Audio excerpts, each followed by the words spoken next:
Muy buenos días, damos la bienvenida a este domingo, a este primer día de la semana.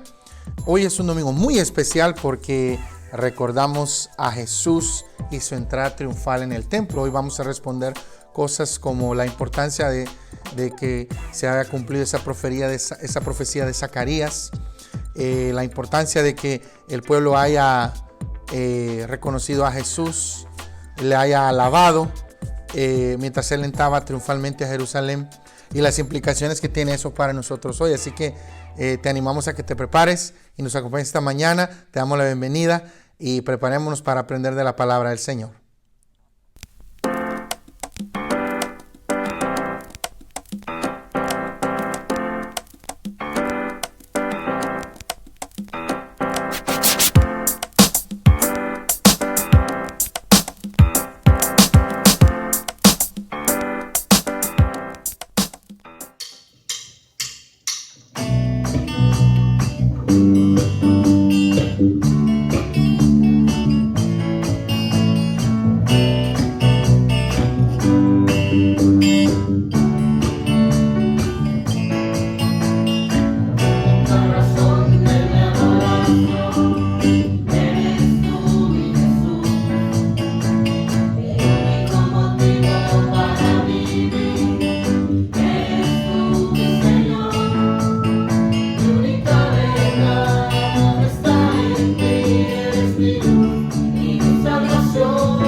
Bueno, como dijimos anteriormente, estamos hoy en lo que se conoce comúnmente como Domingo de Ramos o de Palmas, Palm Sunday en inglés, ¿verdad?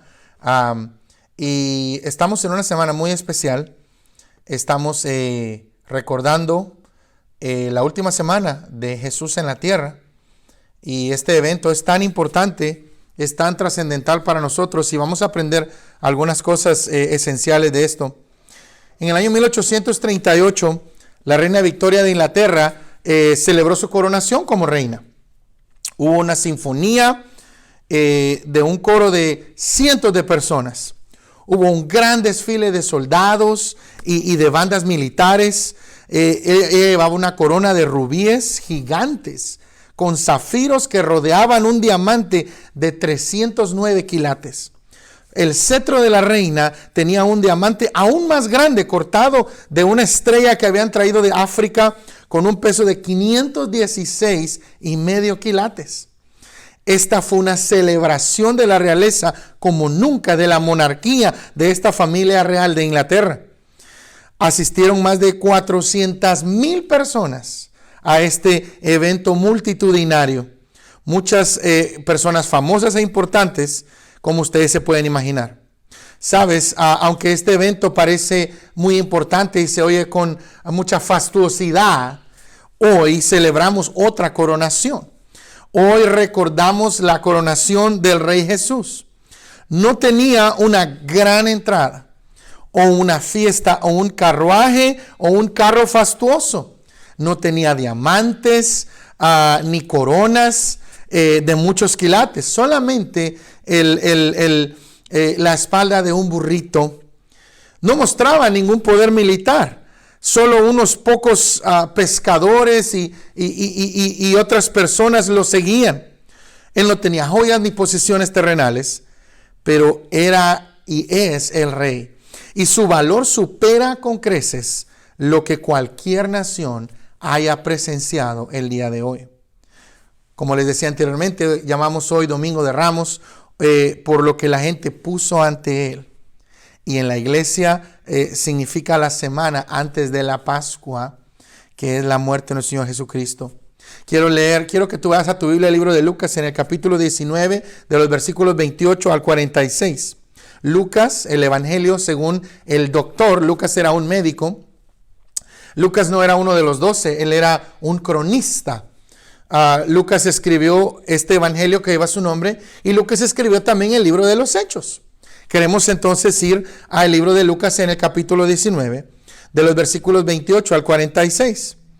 Y yo lo voy a leer aquí en voz alta, pero te pido que tú lo busques para que puedas seguir la lectura con nosotros. Entre más tú participes de esta experiencia, más vas a aprender. Un estudio del ejército de Estados Unidos reveló que entre más uno usa sus sentidos, más aprende. Si tú solamente estás escuchando este mensaje, pues solamente estás usando un sentido. Pero si lo estás viendo, lo estás escuchando, son 2. Si estás buscando tu Biblia, son 3. Si tomas apuntes y subrayas tu Biblia, también te va a ayudar. Entonces, entre más sentidos tú uses, más vas a aprender acerca de cualquier cosa. Y en este caso, de la palabra del Señor. Lucas 19:28 dice: dicho esto, iba adelante subiendo a Jerusalén. Y aconteció que llegando cerca de Betfage y de Betania, al monte que se llama de los Olivos, envió 2 de sus discípulos, diciendo: id a la aldea de frente, y al entrar en ella hallaréis un pollino atado, en el cual ningún hombre ha montado jamás. Desatadlo y traedlo.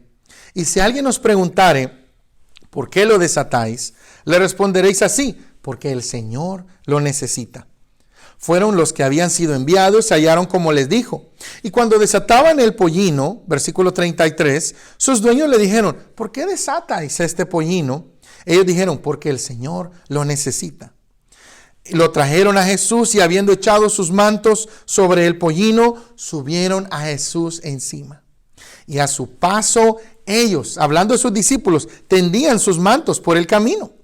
Versículo 37 dice: cuando llegaban ya cerca de la bajada del monte de los Olivos, toda la multitud de los discípulos, gozándose, comenzó a alabar a Dios a grandes voces por todas las maravillas que habían visto, diciendo, versículo 38, bendito el Rey que viene en el nombre del Señor, paz en el cielo y gloria en las alturas. Entonces algunos de los fariseos de entre la multitud le dijeron, Maestro, reprende a tus discípulos. El versículo 40 dice, él respondiendo les dijo, os digo que si estos callaran, las piedras clamarían. Y cuando llegó cerca de la ciudad, al verla lloró sobre ella, diciendo, oh, si también tú conocieseis, a lo menos en este tu día, lo que sería para traer paz a tu vida. Mas ahora están cubiertos tus ojos. Porque vendrán días sobre ti cuando tus enemigos te rodearán, con vallado te sitiarán y por todas partes te estrecharán y te derribarán a tierra y a tus hijos dentro de ti y no dejarán en ti piedra sobre piedra por cuanto no conocisteis el tiempo de tu visitación, el tiempo de tu salvación. La semana pasada, una semana antes, unos días antes de este evento, Jesús estaba en casa de María y Marta. Y en ese evento Jesús levanta a Lázaro de entre los muertos. Luego hubo una gran celebración y María ungió a Jesús en una extravagante exhibición de adoración y amor al Señor Jesús. En Juan capítulo 12, de los versículos 12 al 19, dice, el siguiente día, grandes multitudes, Juan 12 al 19, que habían venido a la fiesta, al oír que Jesús venía a Jerusalén, tomaron ramas de palmera y salieron a recibirle y clamaban, Hosana, bendito el que viene en el nombre del Señor, el Rey de Israel. Y halló Jesús un asnillo y montó sobre él, como está escrito, no temas, hija de Sión, he aquí tu rey viene. Juan está mencionando esta profecía que vamos a leer más adelante. Montado sobre un pollino de asna.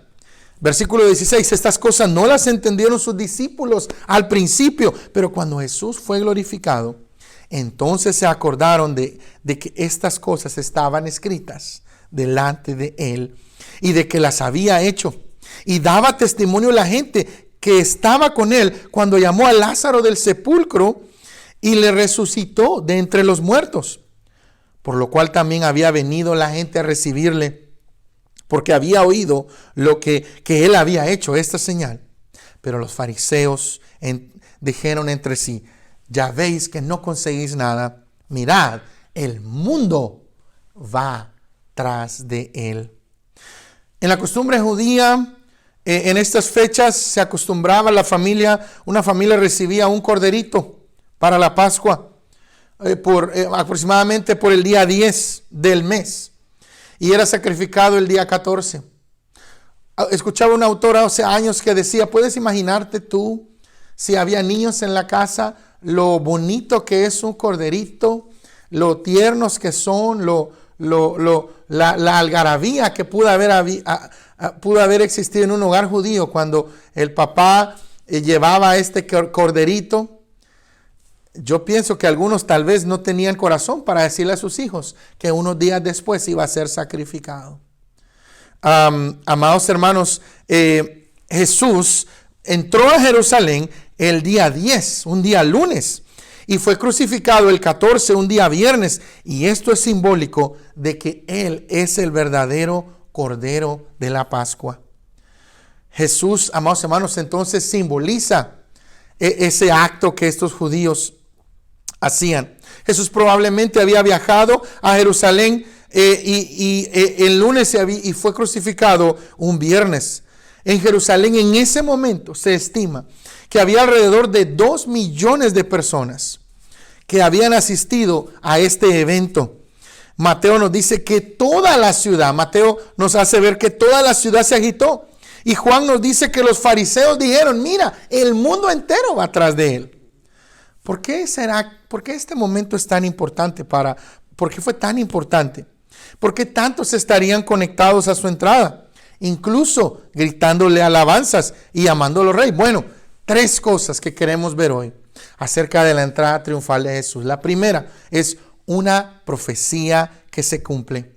Zacarías 9:9, el profeta Zacarías en el Antiguo Testamento, un libro que se encuentra en el grupo de los profetas menores, no porque sean de menos importancia, pero el Antiguo Testamento los puso en ese grupo solamente porque eran libros más pequeños, pero igual tenían mucha importancia.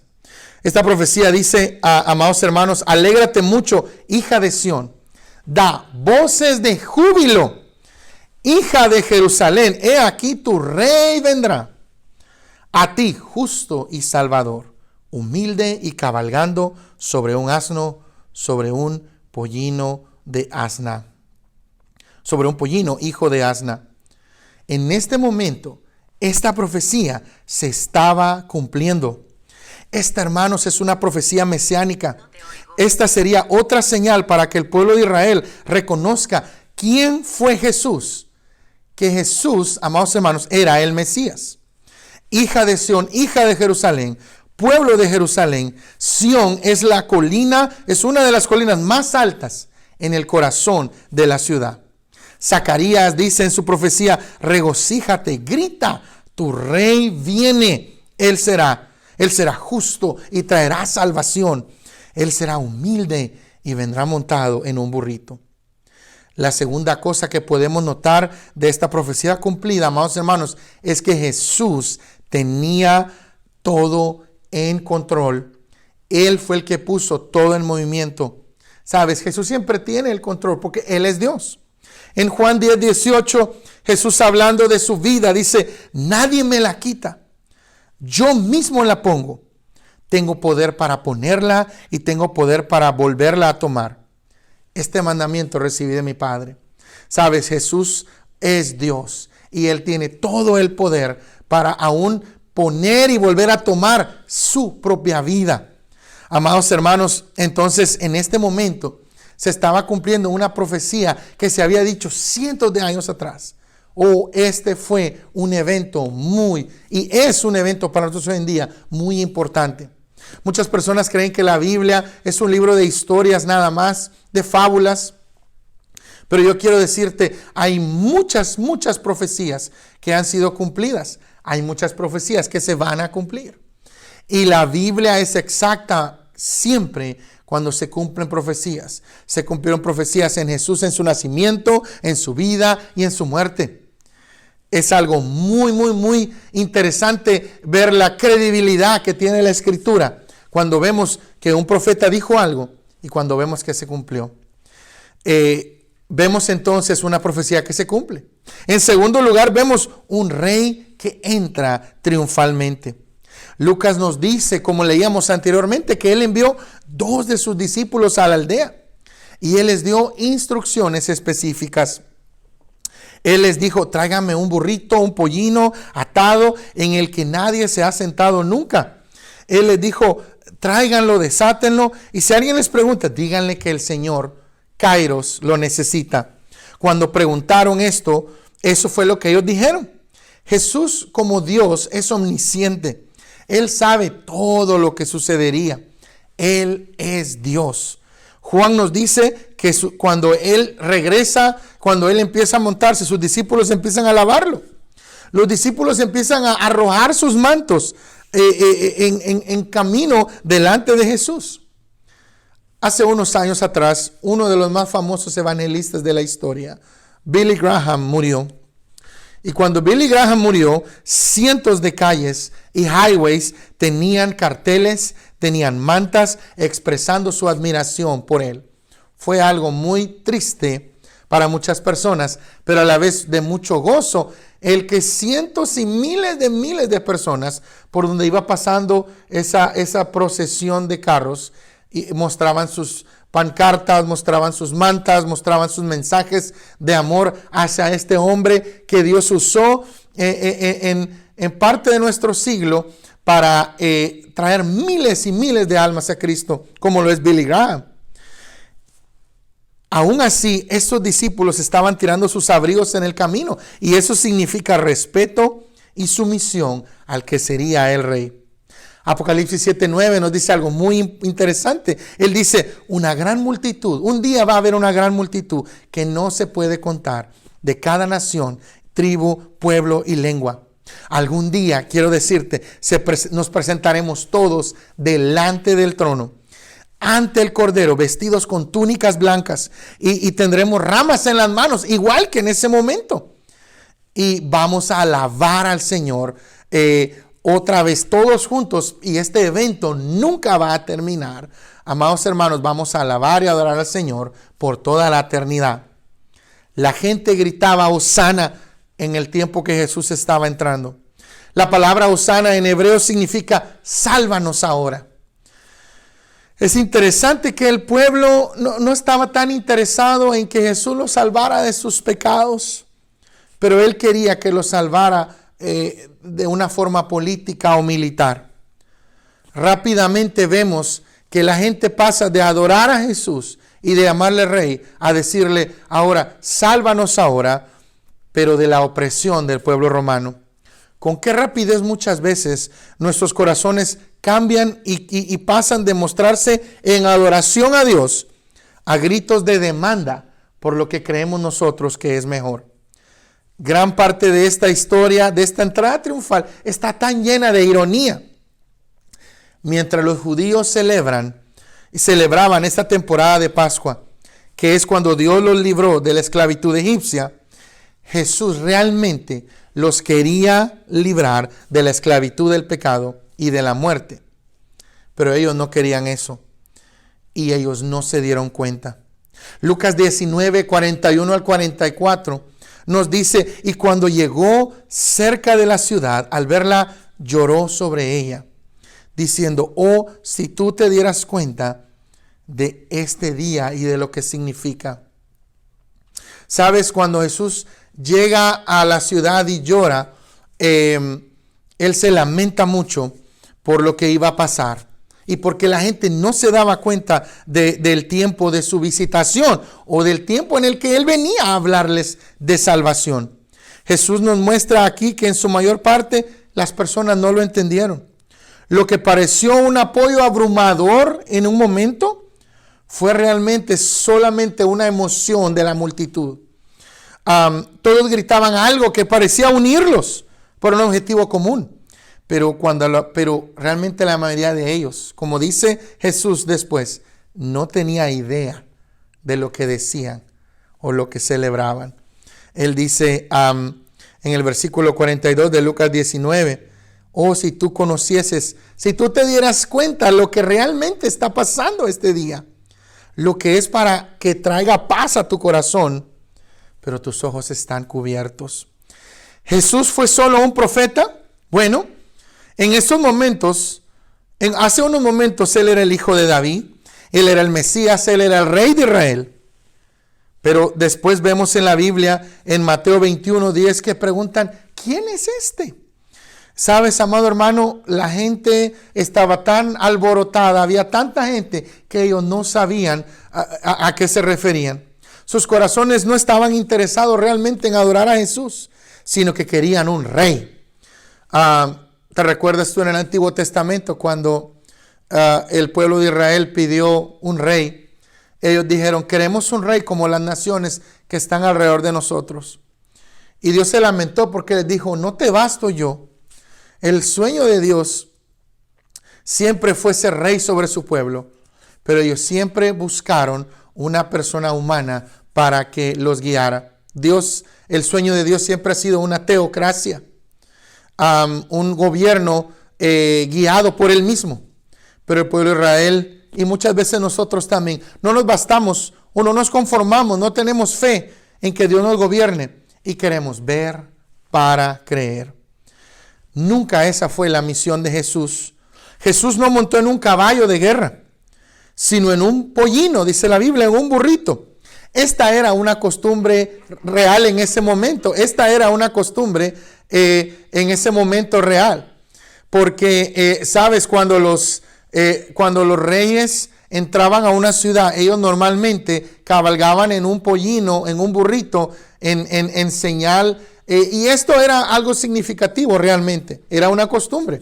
Cuando ellos cabalgaban en un caballo, era señal de gloria y de grandeza y de guerra.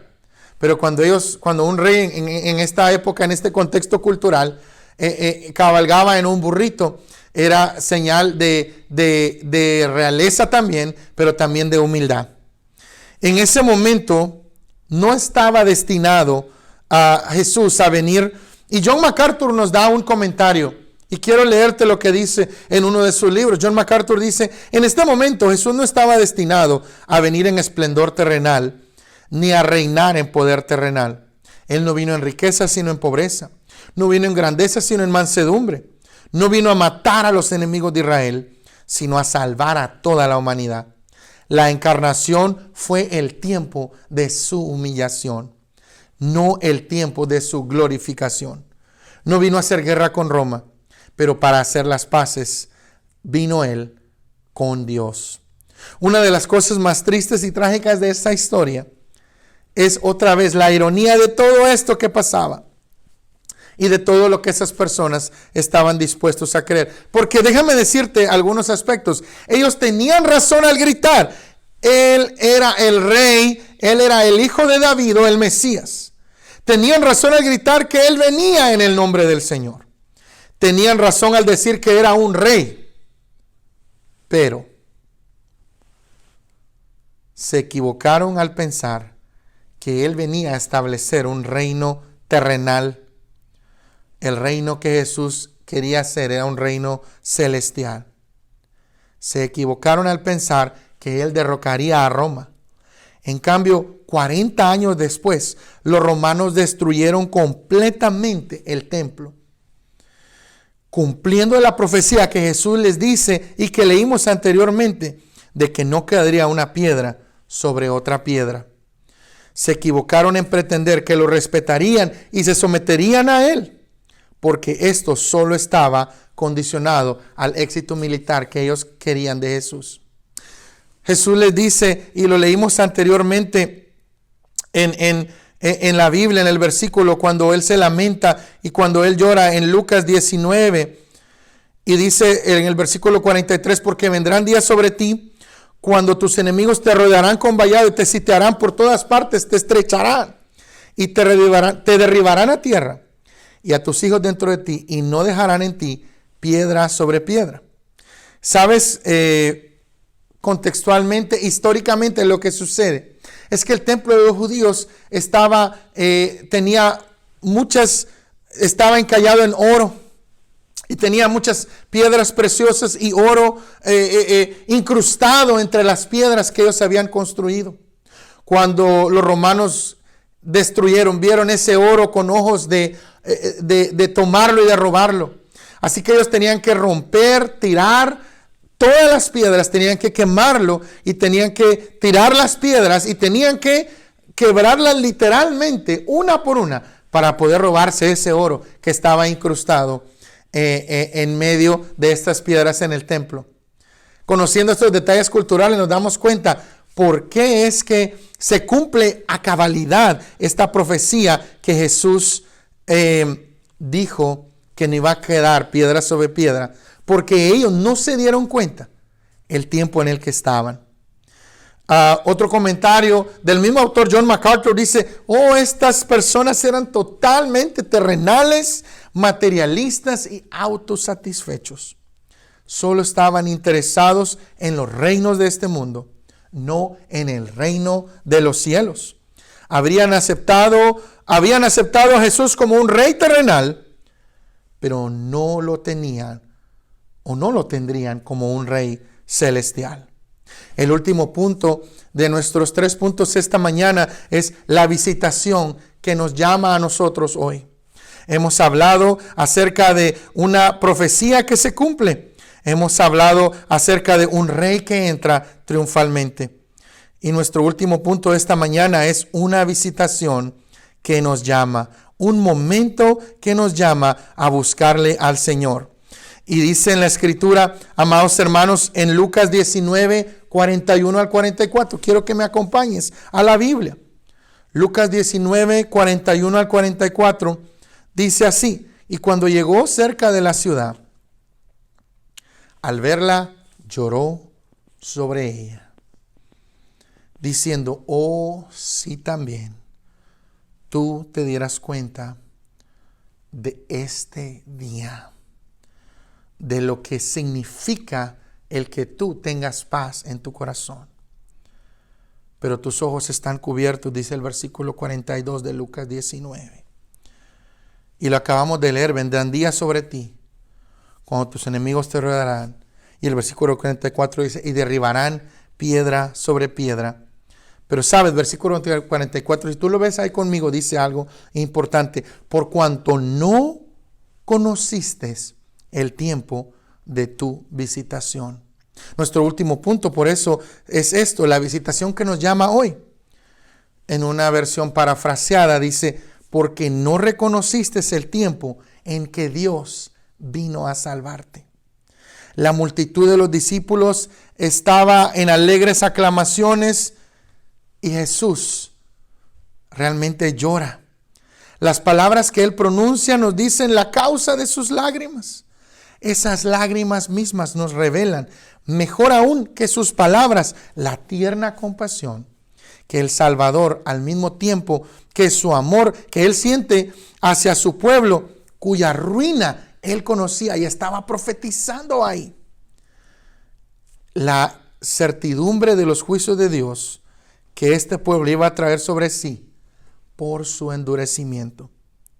El rechazo es por ignorancia, pero también es voluntario. Jesús dice, porque no reconociste el tiempo en el que Dios vino a salvarte. Sabes, hay un tiempo de visitación que debemos conocer, que tú y yo debemos de darnos cuenta y debemos de estar alerta. Son días en que el mensaje de la palabra va a penetrar más fuerte en nosotros y la gracia de Dios nos va a llamar urgente e insistentemente a la puerta de nuestro corazón. Jesús dice, he aquí, yo estoy a la puerta y estoy tocando. ¿Cuándo es el tiempo de tu visitación? ¿Cuándo será el tiempo en el que Dios venga a salvarte? Tal vez Dios ya ha venido en numerosas ocasiones a tocar a tu corazón y tú no lo has reconocido. Tal vez hoy es el día de tu visitación. Para que tú tengas presente al oír esta predicación, a veces uno pregunta, ¿cómo se puede saber cuando Dios nos está llamando? El simple hecho de estar escuchando el mensaje de la divina palabra de Dios es prueba de que Dios nos está llamando y nos está visitando hoy. El versículo 44 de Lucas 19 dice nuevamente, porque no reconociste el tiempo en que Dios vino a salvarte. Amado hermano, amigo que nos escuchas, tal vez Dios ha permitido, tal vez han habido en tu vida problemas, circunstancias difíciles, soledad, escasez. No necesariamente por el tiempo en el que vivimos de carestía de salud, pero tal vez esto es algo que ya ha sucedido en el pasado. Tal vez tú conoces de Dios y te has quejado con Él. Y le has dicho, ¿por qué me pasa esto si yo no le hago daño a nadie, yo no mato, no robo? Pero igual que estas personas, Jesús llora por su pueblo. Y tal vez Él ha llorado por ti. Y tal vez Él ha dicho, amigo, hermano, ¿podrás tú darte cuenta cuándo es el día en que Dios venga a salvarte? Tal vez hoy es el día que Él ha escogido para salvarte y entrar a tu corazón. Si tú deseas hacerlo, yo quiero que este día tú puedas cerrar tus ojos ahí donde estás y puedas orar esta oración conmigo y le puedas decir ahí, Señor Jesús, en este momento yo te pido perdón por todos mis pecados. Yo te recibo en mi corazón como mi Señor y mi Salvador, para que tú me perdones de todas mis faltas. Yo te recibo y te pido que tú tomes mi vida y que tú me hagas una nueva criatura. Desde hoy yo soy alguien diferente y desde hoy yo sé que cuando muera voy a estar contigo como ese ladrón en la cruz cuando tú le dijiste, de cierto te digo que hoy estarás conmigo en el paraíso. Yo sé que si yo muero hoy, yo estaré contigo en tu presencia. Gracias, Jesús, por salvarme. En tu nombre, en el nombre de Jesús, oramos. Amén. Y si tú has hecho esta oración, quiero felicitarte porque es la mejor decisión de tu vida. La Biblia dice que hay fiesta en los cielos. Pero, amado hermano, tal vez tú ya conoces de Jesús y yo no pierdo oportunidad para que cada vez que nos vemos, tú puedas reconciliarte con el Señor. Tú puedas volver a ese Jesús. Tú puedas quitarte la venda de tus ojos. Jesús dijo de su propio pueblo: no reconociste cuando yo venía a ti porque tus ojos estaban cegados.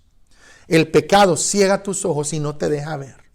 Tal vez tú has dejado de buscar de Dios. Tal vez tú te has alejado de la iglesia por problemas o por desánimo.